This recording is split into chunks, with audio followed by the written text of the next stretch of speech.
SV news కు స్వాగతం. జిల్లాలో పంట పొలాల్లో పంట అవశేషాలు కాల్చకూడదని, దానివల్ల అనేక నష్టాలు వస్తాయని జిల్లా కలెక్టర్ కె హైమావతి జిల్లాలోని రైతాంగానికి విజ్ఞప్తి చేశారు.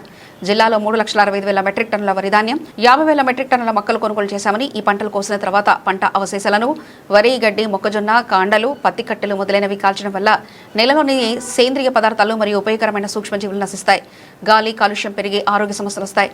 కార్బన్ డయాక్సైడ్ వంటి హానికర వాయువులు విడుదలవుతాయి. నేల సారవంతం తగ్గుతుంది. అక్కడక్కడ రైతులు ప్రాణాలు సైతం పోగొట్టుకుంటున్నారని, దీనికి ప్రత్యామ్నాయ మార్గాలు వెతకాలని, అవశేషాలను కంపోస్టుగా మార్చాలని, నీళ్లలో కలిపి సేంద్రియ ఎరువుగా ఉపయోగించడం, పశువుల మేతగా వినియోగించడం, అవశేషాలతో సహా దుక్కి దున్నడం చేయాలని తెలిపారు.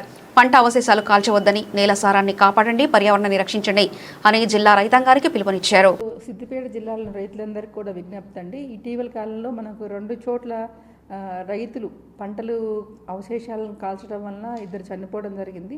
కాబట్టి దీని గురించి అందరికి కూడా విజ్ఞప్తి ఏంటంటే, రైతులందరికీ కూడా పంటల అవశేషాలు కాల్చకూడదండి. ముఖ్యంగా మన జిల్లాలో ఈ సంవత్సరం 3,65,000 ఎకరాల్లో పైగా వరి పంటలు మనం పండించడం జరిగింది.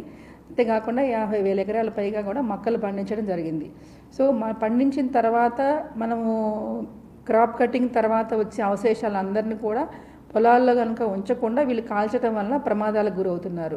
సో కేవలం ప్రాణహానే కాకుండా అనేక రకాల నష్టాలు కూడా జరుగుతాయి. కాబట్టి రైతులందరూ కూడా గుర్తుంచుకోవాల్సిన విషయం ఏంటంటే, ఈ పంట పొలాల్లో ఉన్న అవశేషాలని పంటల్లోనే ఉంచడం వల్ల, పొలంలోనే ఉంచడం వల్ల పొలాలకి కావాల్సినటువంటి పోషక విలువలను అందుతాయి అన్నమాట. కాబట్టి కాల్చడం వల్ల జరిగే నష్టం ఏంటంటే కనుక పొటాషియం కానీ, ఫాస్ఫరస్ కానీ, కార్బన్ కానీ, ఏది కనుక మన పంటలకి విలువైనటువంటి పోషక విలువలు ఉన్నాయో అవన్నీ కూడా నశిస్తాయి.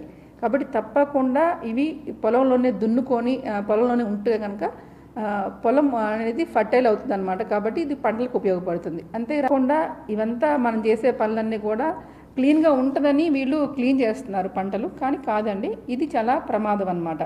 కాబట్టి ఒకవైపు రకంగా ప్రాణాలకు ప్రమాదం, ఇంకో రకంగా చూసుకుంటే కనుక అంటే పంటలకు ఉపయోగపడేవి నశిస్తాయి. అంతే రకంగా కాకుండా ఏవైతే కనుక పొటాషియము, భాస్వరస్, నత్రజని కూడా మనకి తగ్గిపోతాయి అన్నమాట. కాబట్టి దయచేసి రైతులందరూ గుర్తుంచుకోండి. దయచేసి ఎవరు కూడా పంటల అవశేషాలని ఎవరు కూడా కాల్చవద్దు. ఇంకొకటి ఇంతే కాకుండా ఈ పంటలను మనం కాల్చినప్పుడు హానికరమైన వాయువులు కూడా వెలువడతాయి. ముఖ్యంగా కార్బన్ డయాక్సైడ్, కార్బన్ మోనాక్సైడ్, దీనివల్ల వాయు కాలుష్యం ఏర్పడుతుంది. ప్రాణానికి కూడా ప్రమాదము, అలాగనే పర్యావరణానికి కూడా హాని జరుగుతుంది. కాబట్టి అందరూ కూడా గుర్తుంచుకోవాల్సిన ఉంది. అందరికీ విన్నపం ఏంటంటే, ఎవరు కూడా పంటల అవశేషాలను కాల్చవద్దు. ఇది మీ పంటలకి ఉపయోగపడతాయి, ఎలాంటి హానికరం కాదు. గుర్తించవలసిన కోరుతున్నాను. రైతులందరూ కూడా సహకరించాలని కోరుతున్నాను.